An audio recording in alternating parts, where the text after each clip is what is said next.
Well then, kind of rushed, kind of not as organized as I'd like to be, but nonetheless, Unit 1 test study guide. Here we go, using a different software program this time. Well, let's see how it turns out. Unit 1 test for AP Human Geography in 2013-2014, slightly different test than what I gave last time. So the study guide, though, is basically the same. Tell me what you know about each of the terms. You will want to be as thorough as possible so that you will know everything that might be on the test. Define, identify the following. So what you see here in the study guide is a list of terms and ideas and people and things like that that you're going to need to know about for your test. And what do I mean by that? Well, let's say that if we're talking about the term cultural hearth, you're going to want to be able to tell me everything we talked about in class about cultural hearth. You're going to want to define it. If I gave you examples of one, you're going to want to write down some examples because you don't know how the approach is going to be when you're answering multiple choice questions. It could be about definitions. It could be a simple define the term. Or it could be something more like an application type question. What's an example of a cultural hearth? Or how does this demonstrate an example of a cultural hearth? So you don't really know exactly what the test questions are going to look like, so you got to make sure that you're prepared from all corners. So let's take a look at the ideas and identification and the definitions and such that's on the study guide, so people be prepared for the test. Now I'll tell you, the multiple choice section of my test is going to be 40 questions long at this time, and normally my tests are between 40 and 50, maybe a little bit more than 50 questions. Most of the time, not too much more. Half of your test, 50% comes from multiple choice, 50% comes from free response, which is going to be another video. So, globalization. I used PowerPoints that came from one of the different textbooks this time, and we looked at globalization in class as a set of processes that are increasing interactions, deepening relationships, and accelerating interdependence across national borders. What does that mean, though? And so I gave you guys examples of pop culture as a form of globalization. But a lot of times you think about globalization as something that impacts people from an economic standpoint. Look here at where it talks about Levi's, and we discussed how Levi's isn't really what it used to be. Now if you don't have these little small brand type department stores like Abercrombie or Aeropostale, a lot of times in 2013 we're not buying Levi's because we're not shopping at Belk and Dillard's and all that. And plus Levi's tends to kind of stay the same over time, but Levi's was the thing. Blue jeans had basically expanded across the globe. Everyone wears blue jeans. I bet there's a chance you're probably wearing blue jeans right now. If you're in your classroom, any given time, most people are going to probably have blue jeans on. And so Levi's is a good example of globalization because it's the idea that everyone maintains this idea of sameness is the word I like to use. We geographers tend to make up words, but sameness means we're kind of all the same across space because what is pop culture here will also be pop culture there because it's popular. That's what makes it pop culture. And so Levi's is a good example of globalization because it is something that people all over the globe buy into. Globalization has several impacts on things. For example, it does not necessarily level the playing field economically. Some people are worse off because of globalization than others. We looked over here a little bit earlier on, and the PowerPoint proposes the idea of this guy going to Starbucks, and he's lecturing on Kenya and their coffee plantations. What the guy ends up realizing that there's people planting coffee that they're not going to ever eat and drink. They're starving to death, but yet they're buying into this global idea that the country's better off economically because it's a major export for that country, and they make money off of coffee, not off of food that allows them survival. So that's one good example of globalization.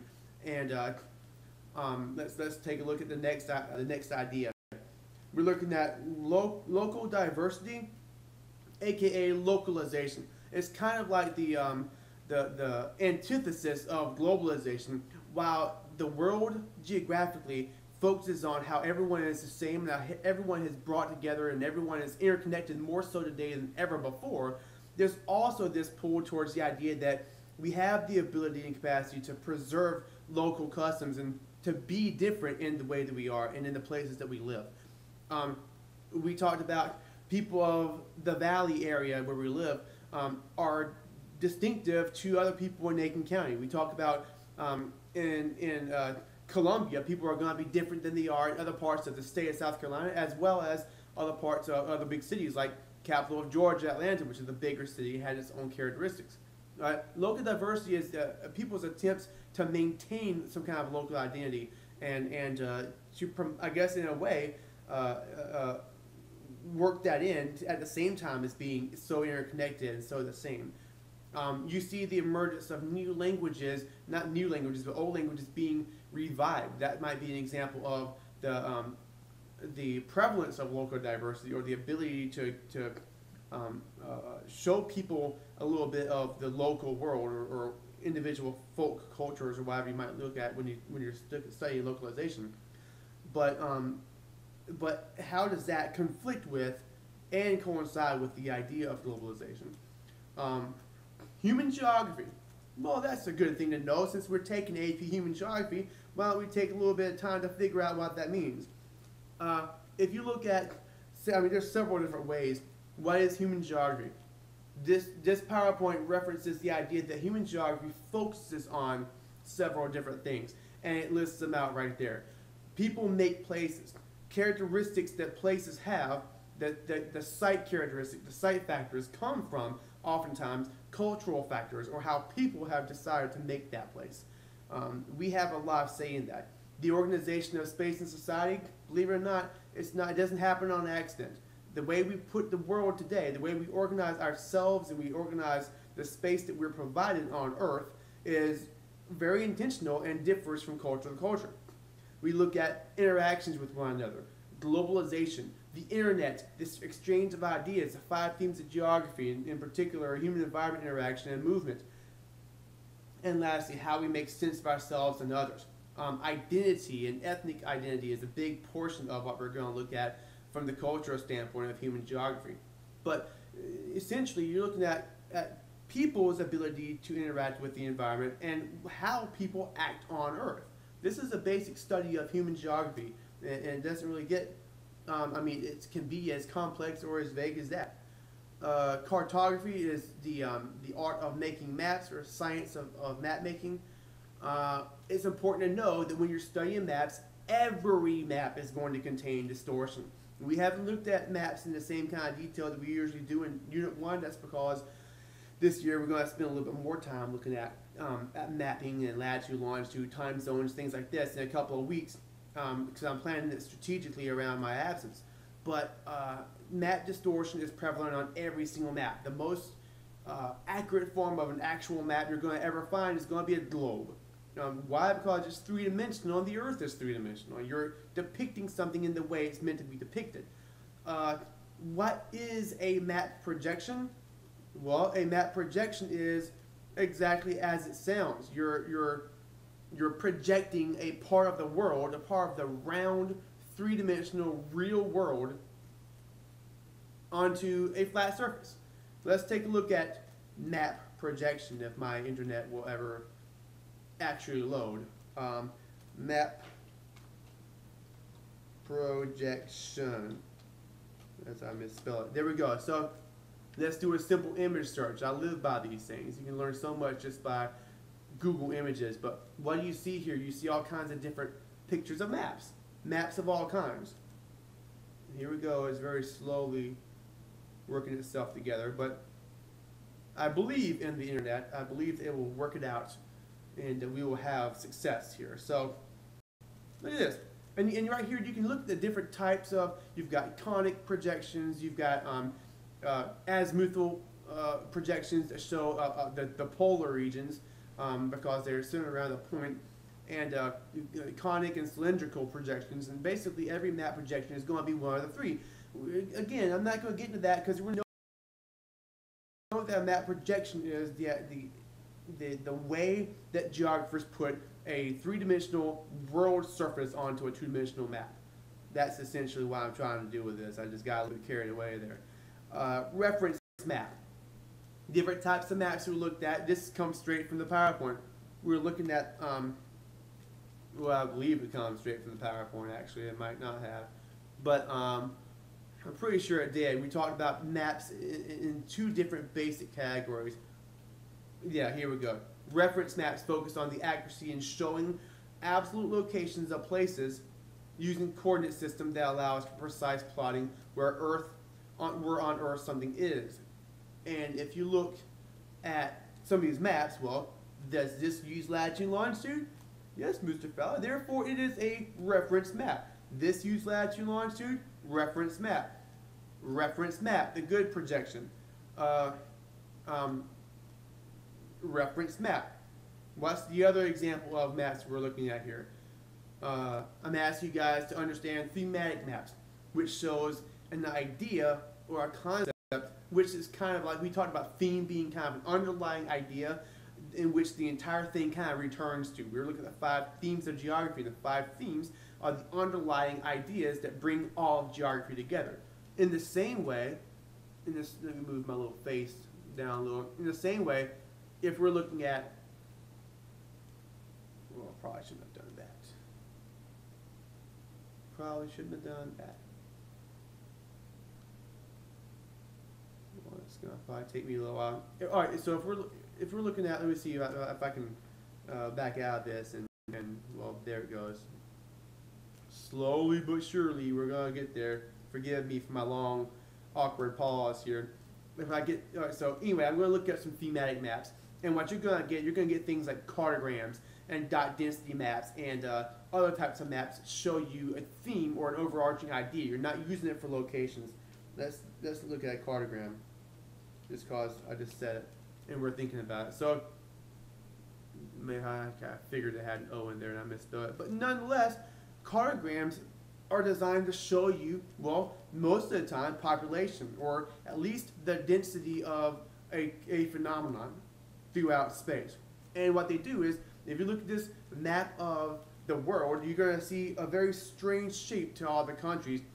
And what it's doing here is it's taking your population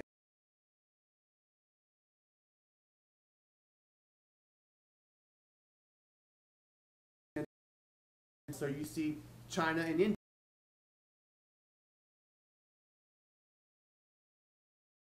The United States is 3rd. Brazil is 4th. You're going to see them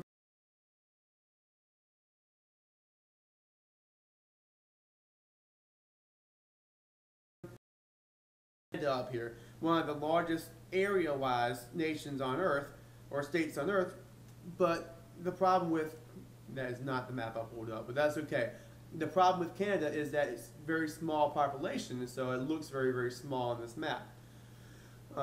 Cartograms are designed to show you the theme dealing with, or the idea of population density, or population in general within a country. Let's look back at Eratosthenes. I went ahead and put him in there. We didn't really talk about him very much, but it's a good thing to know that Eratosthenes was a Greek. He was the first person to actually use geography as a discipline. This guy ends up accurately determining the Earth's surface.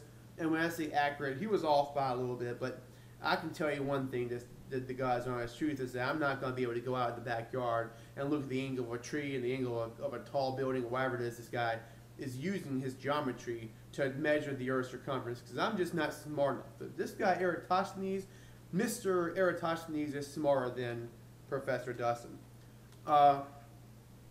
Ratio, well, okay, let's look at map scale. Several different ways you can look at this. There are 3 basic types of map scale that we discussed in class. And those actually may or may not be in here. I think they are, so we're going to take a little bit of time to look at it. Nope, not there.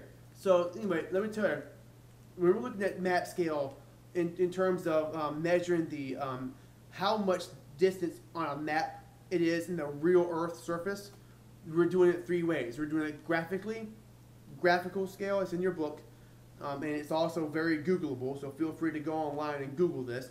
Graphical scale, ratio or fractional scale, and written scale. 1 inch on this map represents however many miles on Earth. Would be an example of written. It's literally written out. Okay, so those are the different types of scale that we're looking at when we're studying maps. We also talked about how, and here they are, our ratio, fractional scale. I didn't even realize I put them in. Written scale and graphic scale, and we just kind of talked about what those are. Again, feel free to look it up if you need more. Scale described in the PowerPoint, what I'm talking about in particular, ladies and gentlemen of human geography, is the spatial extent of something.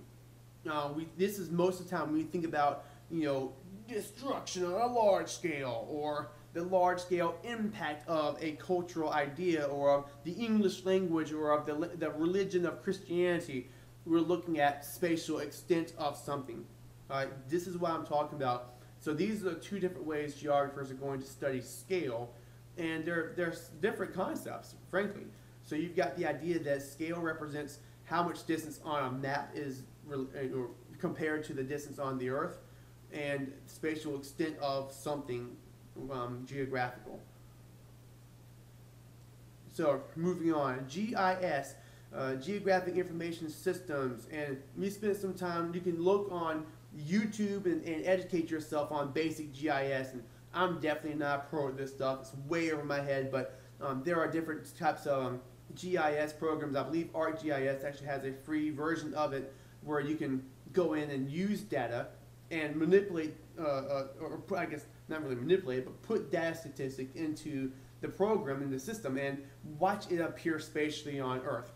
On a map. This is what GIS is. You take boring statistics, numbers, words, data, like an Excel spreadsheet, and you input it into the system, and then based on whatever it is, and whatever magic or techno-genius it works, it's going to put that data in spatial terms on a map and show you spatially what the map's supposed to look like. If we look at, I always feel like I do such a bad job explaining GIS. I mean, basically it makes sense to me, but technically I'm not an expert, so I have a hard time explaining it. But let's take a look at some pictures of GIS. If I just do GIS, it should pull up. Hopefully my internet will work quickly enough to actually get something out of this, and it seems to be doing that for me. So if we look here at this simple image, what it's doing is it's showing you layers of data. And what happens when you put those layers of data together, you form different types of you put different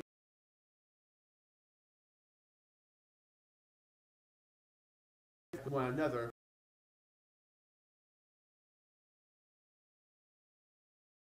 Or that department store, or that restaurant. All right. Notice that this one here is obviously they're obviously trying to figure out. I don't know what's going on. Pretty sure I didn't, actually do that, but let me just go back just for a second. That's really irritating.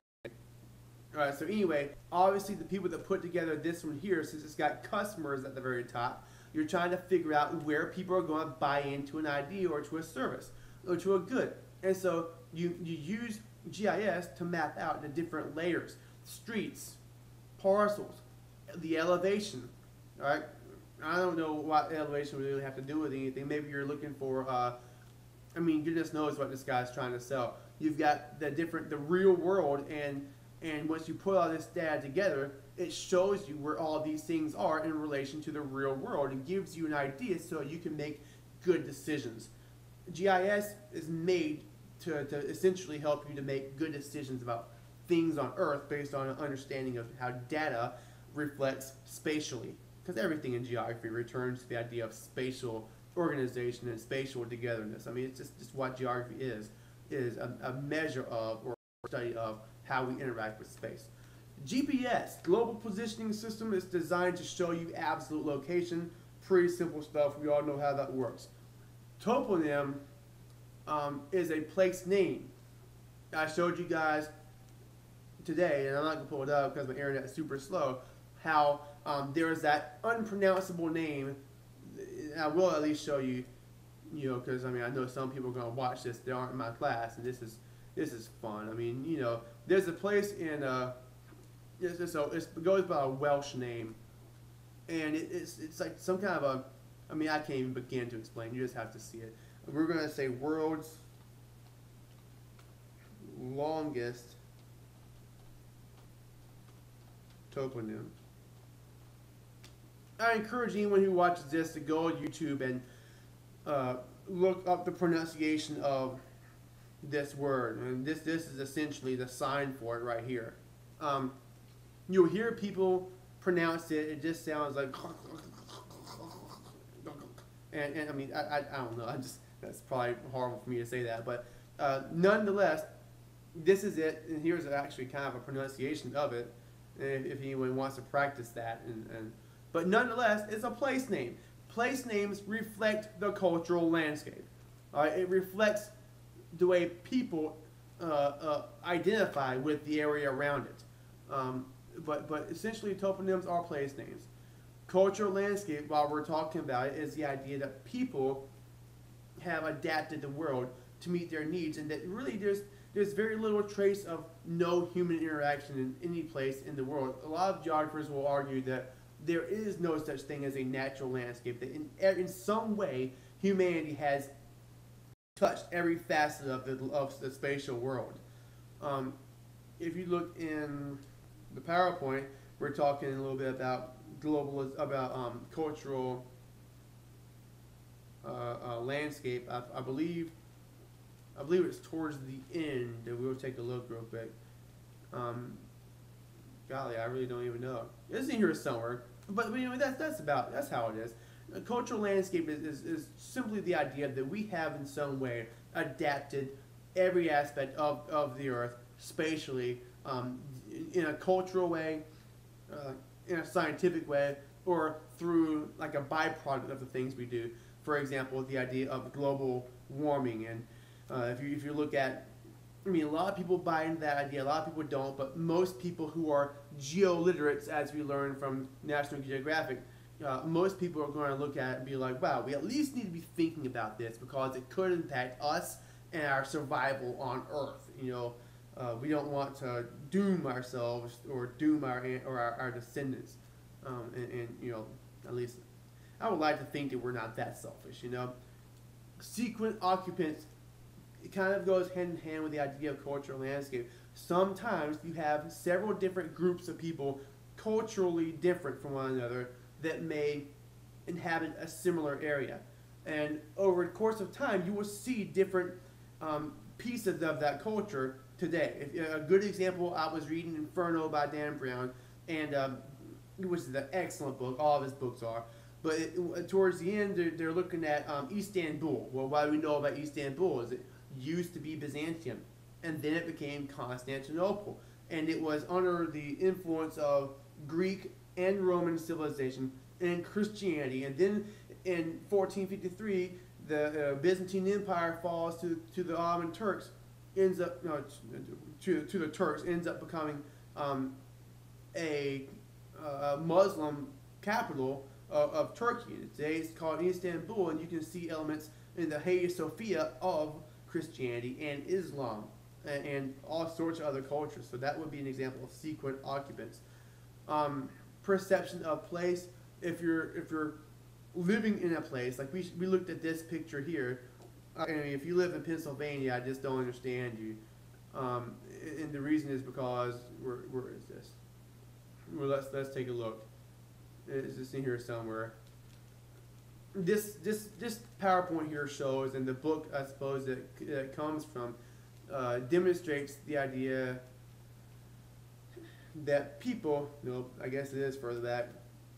Y'all just bear with me. The idea that students in Pennsylvania and students in California tend to, well, yeah, I know it's weird, but they tend to want to live in, or think that the best place to live is in Pennsylvania or California. And now, I cannot take this to heart, being the southerner that I am. What do you really think about the South? Nobody wants to live here. 9% or under want to actually live in the South. I'm pretty sure, as are most southern-bred Baptists, that when God puts heaven on earth, he's going to do it right here. All right, somewhere in the southern regions, because why else would he? I could tell you guys a good Baptist joke. I think I'm going to refrain for the sake of time. But nonetheless, if you look at the next map, well, where is it? If you look at the next map, people who live, or students in California, prefer to live, you guess it, in California. Well, if you ask people or students in the South, where would you prefer to live? They're going to probably say, in the South, in most cases, because they have an idea of, or a perception of that region, and it's home to them. It's their sense of place. And so, if we look here, perception of place and sense of place are very similar, except the sense of place is kind of like that home sweet home type feeling, where there's just no place quite like it based on your experiences, whereas perception of place is, who wants to live in the South? Those people have low graduation rates and are, talk about boondocks, slow southern drawl morons, of the Southern American states. And so these are perceptions. Of course, my perception of the American South is way different. After all, who would want to live anywhere else where you cannot buy sweet tea and drink to your heart's content? I swear to you, when we're, sweet tea runs free and abundantly in the South, and I like it that way. So moving on, we talked a little bit about Dr. Snow. I showed you guys a trailer for a pretty interesting looking movie on YouTube. The only thing I really want you to know about Dr. Snow is that he used geographical concepts to map out the outbreaks of cholera in an effort to help them get control of that situation in 1854 in Soho, London. And so this is really important because it kind of shows the first time that geography was used in the medical field, going towards or moving towards the idea of modern geography. Very, very important stuff. Cholera we defined on dictionary.com as a disorder that causes some serious vomiting, and they actually use the words profuse diarrhea. I wouldn't want to experience that if I didn't have to. And oftentimes, if you contract it, you have 30% chance of dying within, a few short, hours or maybe a couple of days. Site and situation. These are, for some reason, confusing topics with human geography students, but I don't really know why. They both deal with location or place. Site is the same as the theme of place, basically describing the characteristics that define a location. So if you're looking at the site factors of a big city, you're going to see large crowds, you're going to see buildings everywhere, you're going to see shopping, you're going to see lights. If you're describing the mountains, you're talking about rugged terrain, you're talking about maybe a meandering river nearby, or things like this to describe the characteristics of that place. Baptist churches, any kinds of churches, mosques, different types of things that would describe the characteristics of a location. Any types of site characteristics describe the place. Situation is going to be where something is, basically in relation to other things on Earth. It's very similar to relative location. If you look at this fine dog's tails PowerPoint that we used, that I pulled from somewhere off the internet. Honestly, goodness, I don't even know where I got it from.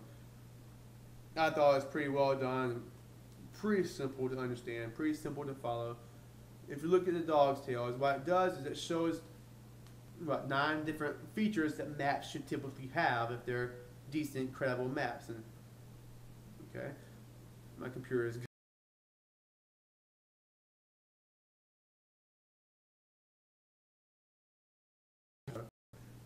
But if you look, here we go.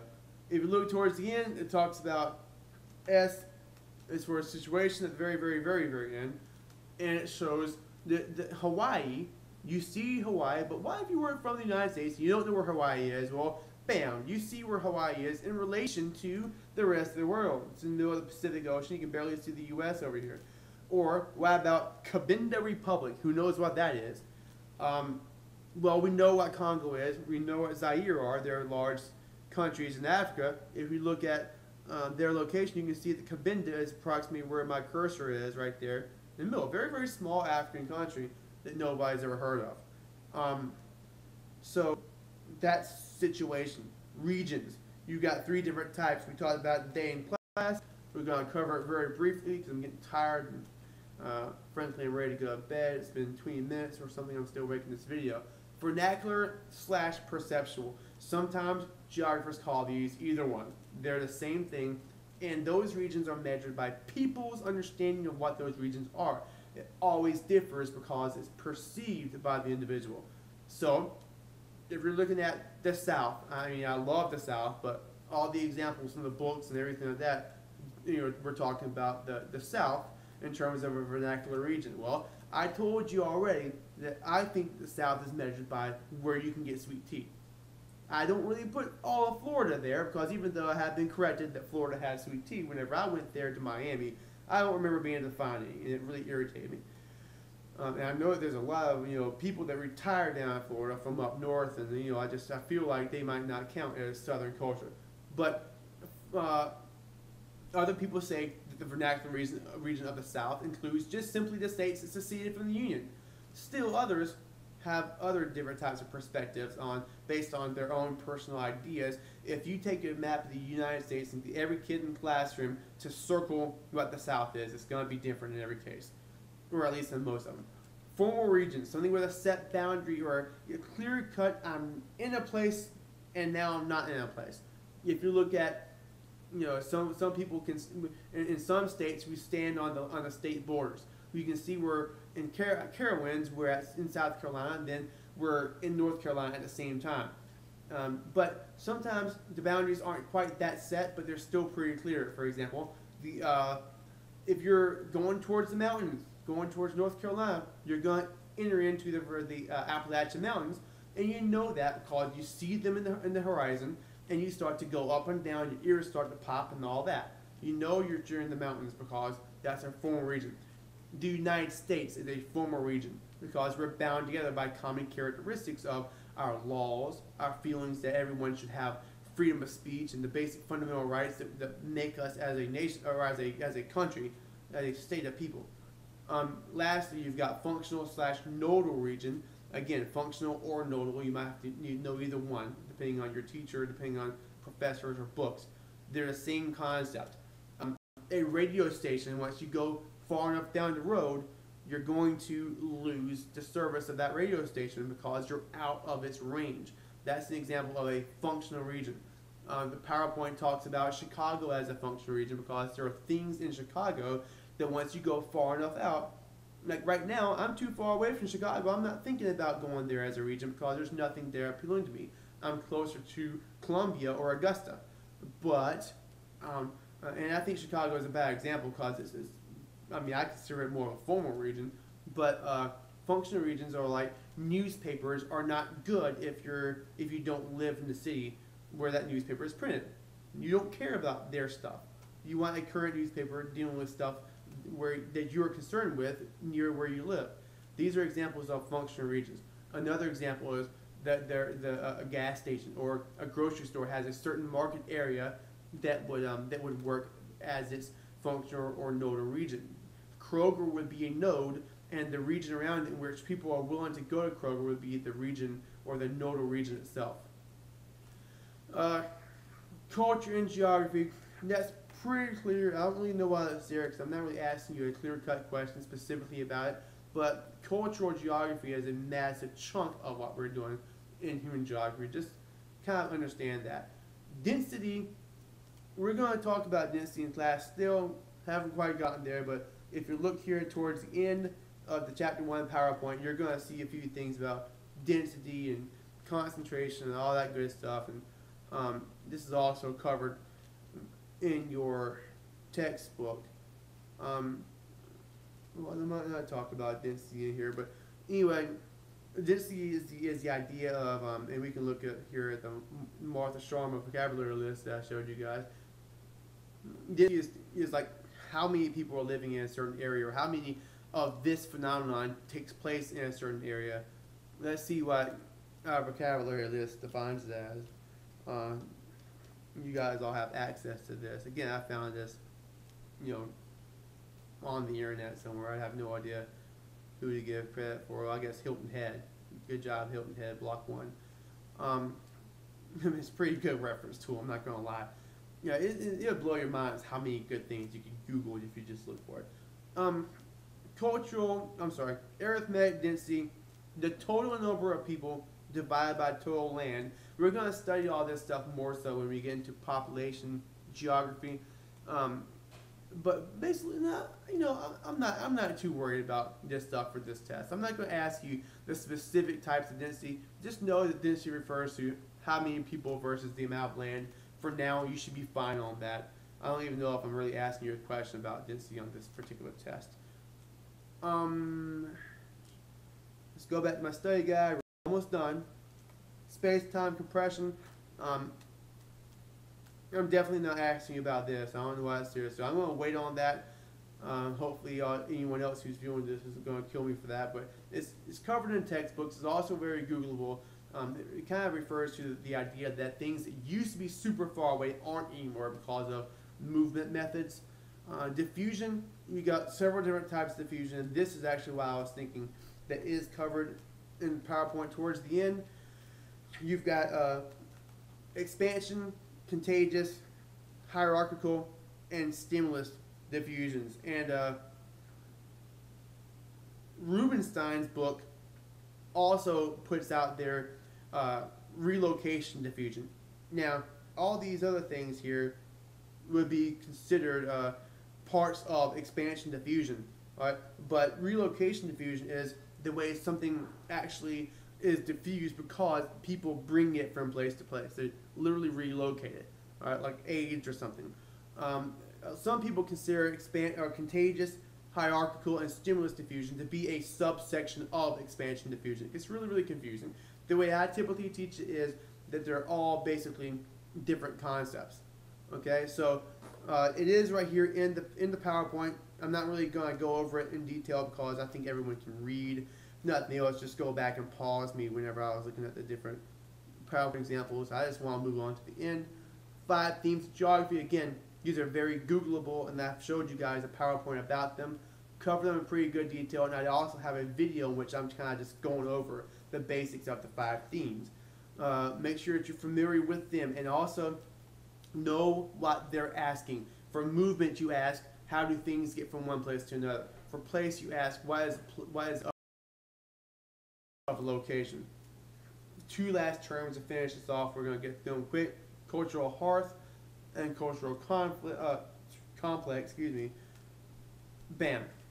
We ended here today. We're talking about culture and all that good stuff. Cultural complex. More than one culture may exhibit a particular cultural trait, but each consists of a discrete combination of traits.